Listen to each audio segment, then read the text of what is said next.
Oke, halo Gan. Kembali lagi di kuliah kalkulus vektor. Kali ini kita masuk ke integral permukaan ya. Sebagai pendahuluan, fungsi dua peubah f(x, y) itu domainnya berada di bidang x, y ya. Kita tahu semua itu ya, domainnya ada di bidang x, y. Dan bidang x, y itu dimensinya adalah 2. Dan sebelum ini kita tinjau fungsi f(x, y) di suatu kurva. Yaitu misalnya hitung integral kurva yang ini ya. Dan waktu menghitung ini, kita perlu representasi dari kurva C dalam bentuk persamaan parametrik. Ya. Yang dimana memerlukan satu parameter. Artinya apa? Artinya kurva C itu adalah suatu benda berdimensi 1 di bidang X, Y. Nah, ini dimensi domainnya awalnya itu berada di bidang yang berdimensi 2. Lalu kita tinjau di benda yang dimensinya lebih kecil. Nah, kalau kita tingkatkan fungsi peubahnya jadi 3 peubah, berarti domainnya berada di ruang sekarang, yang dimensinya jadi 3. Sebelum ini juga kita tinjau di kurva yang dimensinya 1. Nah, jadi ini bisa kita tinjau juga ya. Nah, menjadi pertanyaan, gimana kalau kita mau meninjau F ini di dimensi 2? Ya bisa dong, kan harusnya ini 2 jadi 1, 3 jadi 1 lebih kecil. Bisa dong 3 ini lebih kecilnya kurang 1 aja di berdimensi 2. Dan benda berdimensi 2 ini adalah permukaan ya yang kita tinjau. Nah, di PPT 21 kita pernah mengenal bahwa permukaan itu ditulis dalam fungsi parametrik dengan 2 peubah, ya 2 parameter. Dan bisa juga ditulis dalam persamaan vektor seperti ini ya.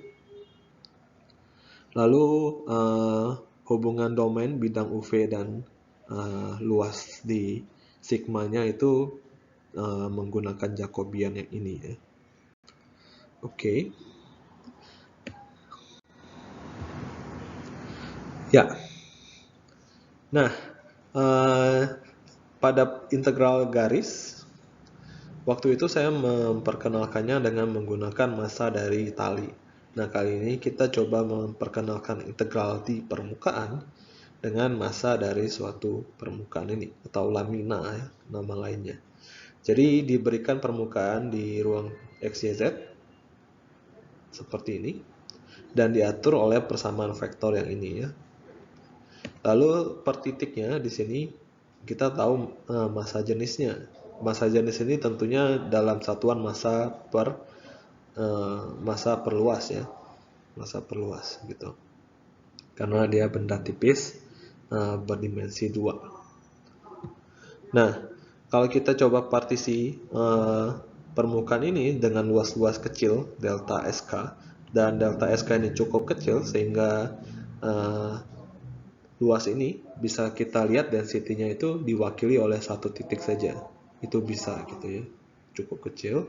Sehingga massa dari partisi ini cukup density dikali luasnya. Jadi F dikali delta ini. Oke. Nah, dengan demikian total dari massanya itu adalah seperti ini. Ya. Seperti ini. Lalu kalau N yang kita perbanyak, kita tulis dia sebagai sigma. Ya, sebagai sigma yang ini integral dari sigma maksudnya. Oke. Nah, integral dari sigma tadi kita sebut sebagai integral permukaan ya. Integral di permukaan sigma. Lebih lanjut kalau UV-nya itu sudah dibataskan di suatu wilayah R di bidang UV, maka integral permukaan ini bisa kita tinjau dengan membuka parameternya ya.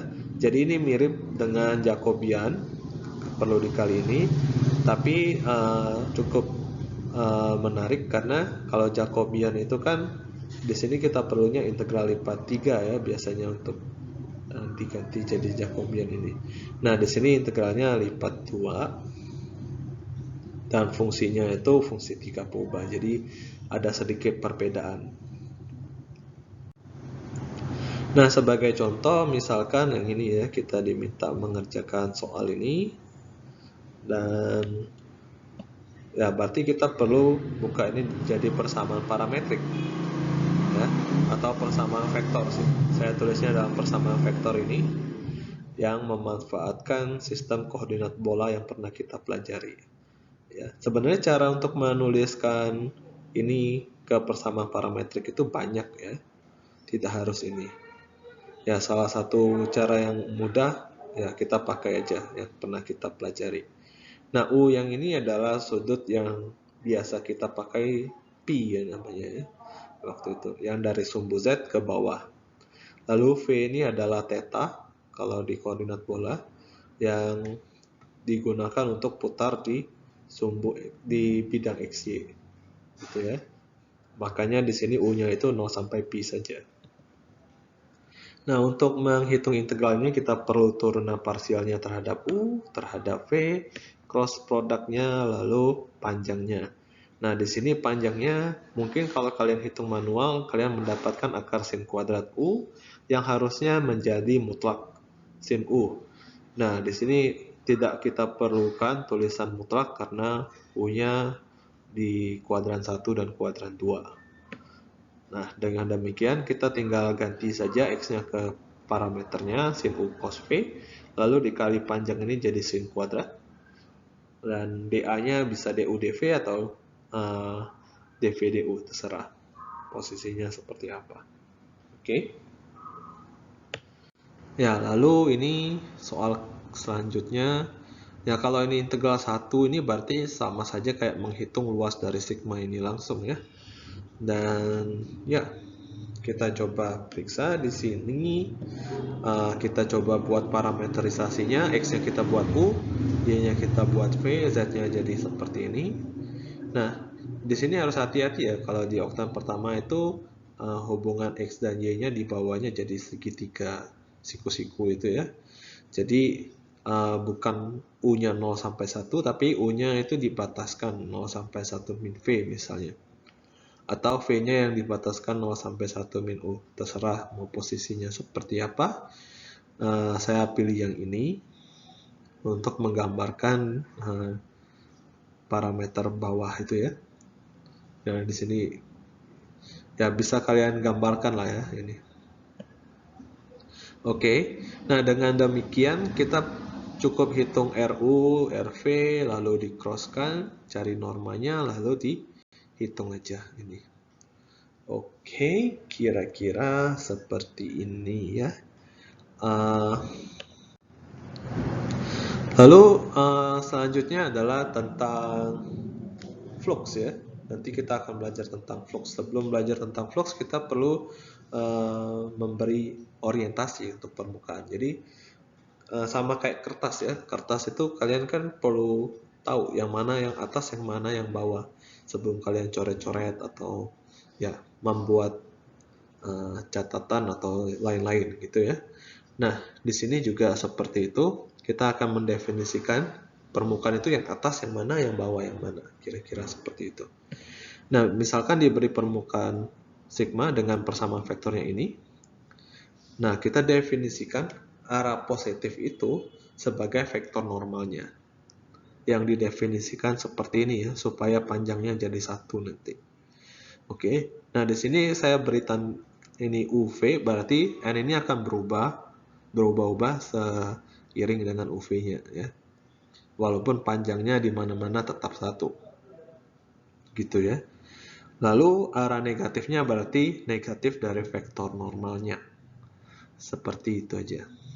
Nah, permukaan ini tidak selalu arah positifnya yang ke sana ya. Tidak selalu arah negatifnya yang ke ini. Tergantung parameternya kalian buat seperti apa gitu ya. Jadi ingat tadi kayak permukaan bola itu bisa kalian tulis dalam persamaan vektor yang macam-macam caranya gitu ya. Oke. Nah, selanjutnya tentang flux.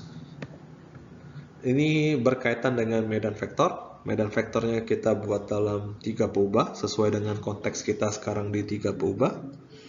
Lalu permukaannya seperti ini lagi, dan orientasi positifnya itu yang ini, kayak tadi ya, vektor normal. Nah, banyaknya ini bisa kayak dalam volume atau satuan lain, banyaknya suatu partikel yang bergerak di ruang dengan arahnya sesuai dengan medan vektor ini, dan melalui permukaan sigma setiap satuan waktunya, ya, banyaknya partikel setiap waktunya yang melalui ini, itu kita sebut sebagai flux. Oke, jadi yang menentukan itu bisa kayak besaran dari ininya, besaran dari F-nya itu akan sangat mempengaruhi seberapa banyak ini melalui bidang ini. Lalu yang mempengaruhi lagi adalah bagaimana permukaan ini ya menghadap kemana gitu ya permukaannya. Lalu juga luas dari permukaan ini juga akan sangat mempengaruhi gitu ya. Jadi untuk menghitung fluxnya, misalkan saya ambil sembarang partisi dulu ya, kecil dulu SK gitu dari sigma. Lalu kita anggap SK ini cukup kecil sehingga vektor-vektor yang melalui SK ini hampir serupa di mana-mana di bagian SK, sehingga kita bisa pilih satu untuk mewakili, ya sebut saja yang ini ya, untuk mewakili dari vektor yang melalui SK. Nah, vektor FK ini kita bisa dekomposisi dengan proyeksi ortogonal ya. Jadi yang F ini kita dekomposisi jadi yang proyeksi ortogonal terhadap N ditambah yang bagian ini. Ya, bagian ini kan datar ya, terhadap permukaannya ini datar. Jadi yang ini itu yang bagian warna kuning itu tidak memberi pengaruh terhadap fluxnya.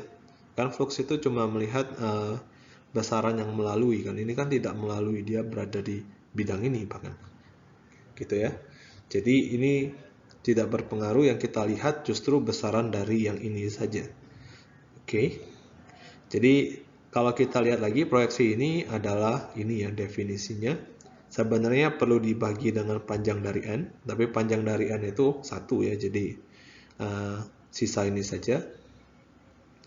Dan besaran dari vektor ini kan ya fk.n ini ya, antara itu positif atau negatif ya. Kalau ininya ke atas hampir dekat dengan n kayak gini, ke atas kayak gini, ya nanti dot ini ya pastinya positif ya. Kalau vektornya ini malah ke bawah, kebalikan dengan n, nanti ini jadinya negatif gitu ya. Jadi ini tidak harus positif, tidak harus positif. Nah, total flux di partisi ini tentunya besaran dia ini dikalikan dengan luas dari partisinya yang kita lambangkan dengan delta SK ini. Ya. Jadi total fluxnya itu kita dapatkan dengan menjumlahkan semua flux dari partisi, lalu kita perbanyak partisinya ya, menjadi integral seperti ini. Ya, ini kita juga kenal sebagai integral flux ya, bentuk ini ya. Nah, lebih lanjut, apabila permukaan sigma ini memiliki domain di R, ya tentu saja R ini di bidang UV ya, maka kita bisa tulis fluxnya itu sebagai ini ya. Oke, ini. Oke, selanjutnya tentang permukaan yang belum ditulis dalam persamaan parametrik, misalnya dalam bentuk fungsi seperti ini ya, salah satu dari mereka ini. Nah, kita pernah bilang tadi bahwa suatu permukaan itu memiliki banyak cara penulisan persamaan parametrik. Nah, di sini kita buat ketentuan kalau misalnya persamaannya dalam bentuk ini, persamaan parametrik yang kita pilih itu adalah bentuk yang ini selalu. Ya, kalau Z-nya itu GXY, berarti X-nya jadi U, Y-nya jadi V. Nah, kalau Y-nya adalah GZX, Z-nya jadi U, X-nya jadi V. Nah, di sini harus diperhatikan ya, Y-nya itu agak kebalik, bukan XZ tapi ZX. Yang lainnya berurutan seperti alfabet, tapi Y-nya saja yang berbeda. Gitu ya. Ini juga urutan alfabet, ini U, ini V. Nah, sehingga kalau kita gambarkan arahnya, kalau Z sama dengan ini, arah positif itu jadinya yang ke atas, arah negatif itu yang ke bawah. Dan Y-nya juga sama, ke arah sumbu Y yang positif sama ke arah sumbu Y yang negatif. X-nya juga sama ya jadinya. Itu. Oke. Oke, nah ini contohnya kalau kita mau menghitung flux. Jadi di suatu permukaan yang ini bisa kita tulis sebagai Y sama dengan something kan. Nah, kita tulis Y sama dengan something ini berarti Y-nya adalah fungsi GZX. Nah, Z-nya ini kita jadikan U, X-nya kita jadikan V. Gitu ya, jadi persamaan vektornya ini. Nah, karena Y-nya positif, berarti domain X kuadrat tambah Z kuadrat ini akan jadinya kurang dari sama dengan 1. Jadi lingkaran gitu ya, isi lingkaran. Atau kalau dalam parameternya jadi V tambah U seperti ini. Nah, kita hitung RU dan RV-nya, juga cross-nya. Nah, karena di sini orientasinya maunya yang negatif, berarti yang kita kalikan dot di sini bukan N, tapi negatif dari N, gitu ya. Ya, negatif dari N ini nanti ini dibagi dengan panjangnya. Tapi karena DS itu juga terdiri dari panjang dikali DA, maka panjangnya habis ya. Jadi, sisa negatif dari ini aja. Lalu F-nya diganti sesuai dengan parameter ini, X-nya jadi V, Y-nya sudah ada di sini, lalu Z-nya juga diganti. Nah, di sini tinggal didotkan saja, dapat ini, lalu karena R-nya ini wilayahnya lingkaran, seperti ini kita bawa ke polar, dan dapat jadi seperti ini. Boom, selesai. Nah, ini ada beberapa latihan untuk kalian coba-coba hitung integral di permukaan. Ya. Oke, lalu di sini ada hitung pusat massa ya. Sekalian coba-coba. Nah, area ini berarti integral 1 ds ya. Integral 1 ds, integral 1 ds gitu. Nah, lalu di sini coba hitung fluxnya. Oke, nah di sini misalkan Z sama dengan apa gitu kan? Z sama dengan apa itu kan berarti orientasinya itu antara ke atas atau ke bawah, gitu ya. Di sini kalau dia bilang upward berarti yang ke atas, normalnya yang positif, gitu ya. Nah di sini kalau negatif Y ini berarti ke kiri itu ya. Ya, tinggal kalian cocokkan saja. Oke ya, sedemikian dulu untuk materi kali ini. Sampai jumpa di materi selanjutnya. Bye bye.